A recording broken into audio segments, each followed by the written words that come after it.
Part 9. Mengakui kesalahan bukan berarti kalah. Pemuda. Baiklah, kalau begitu apa yang sebaiknya kau lakukan sewaktu diserang secara pribadi langsung di depan wajahmu? Apakah kau cuma menyeringai dan menahan diri? Filsuf. Tidak. Pemikiran bahwa kau sedang menahan diri adalah bukti bahwa engkau masih terjebak dalam upaya perebutan kekuasaan. Saat ditantang berkelahi dan kau merasa itu adalah upaya perebutan kekuasaan, mundurlah dari konflik sesegera mungkin. Jangan membalas aksi dengan reaksi. Itu adalah satu-satunya hal yang bisa kita lakukan. Pemuda. Tapi apakah kita bisa semudah itu mengabaikan provokasi? Yang paling penting, menurutmu bagaimana aku sebaiknya mengendalikan amarah? Filsuf. Ketika mengendalikan amarah, kau sedang menahan diri, bukan?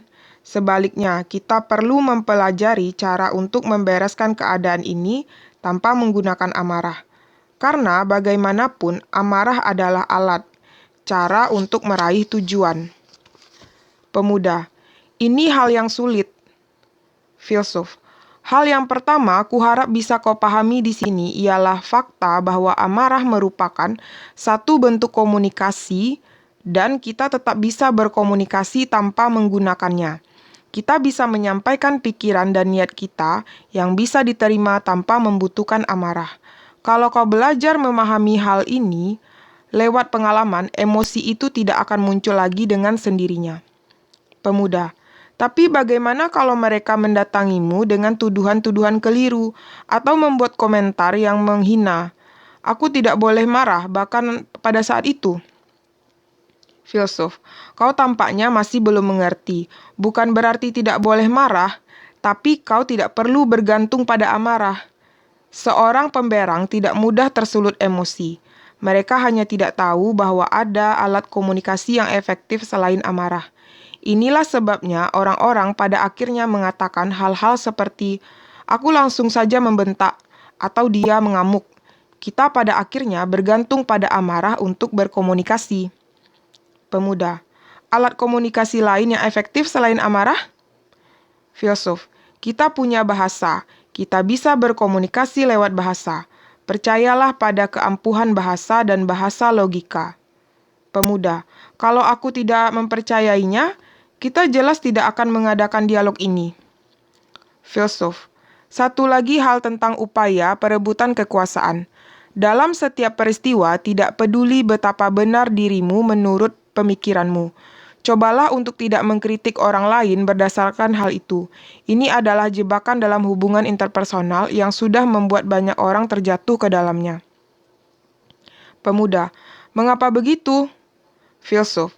Saat seseorang meyakini bahwa akulah yang benar dalam hubungan interpersonal, ia sudah melangkah masuk ke upaya perebutan kekuasaan. Pemuda. Hanya karena kau berpikir dirimu benar, tidak mungkin, itu cuma reaksi yang berlebihan. Filsuf. Aku benar, artinya pihak lain salah. Di titik tersebut, fokus diskusi telah bergeser dari kebenaran sebuah pernyataan menjadi kondisi hubungan interpersonal mereka. Dengan kata lain, keyakinan bahwa akulah yang benar mengarah pada asumsi bahwa orang ini keliru dan akhirnya menjadi sebuah kontes, dan kau akan berpikir aku harus menang.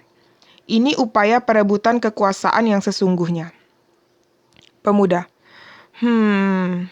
Filsuf. Sejak awal, kebenaran dari pernyataan seseorang tidak ada kaitannya dengan menang atau kalah.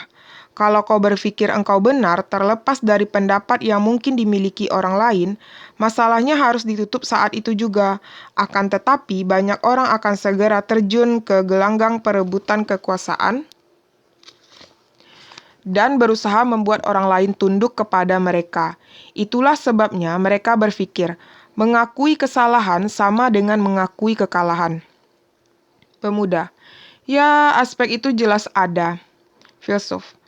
Karena seseorang memiliki pola pikir tidak mau kalah, ia tidak mampu mengakui kesalahannya, dan akibatnya ia memilih jalan yang salah. Mengakui kesalahan, menyampaikan perkataan maaf, dan mundur dari upaya perebutan kekuasaan, tidak ada satupun yang berarti kalah. Upaya meraih superioritas tidak dilakukan melalui persaingan dengan orang lain. Pemuda: jadi kalau terlalu terobsesi dengan menang dan kalah, kau kehilangan kemampuan membuat pilihan yang benar. Filsuf: ya, itu akan mengaburkan penilaianmu dan bisa kau lihat hanyalah kemenangan atau kekalahan yang akan segera terjadi. Lalu kau berbelok ke jalan yang salah. Hanya ketika melepaskan kacamata persaingan dan hal menang kalah inilah kita bisa mulai mengkoreksi dan mengubah diri kita sendiri.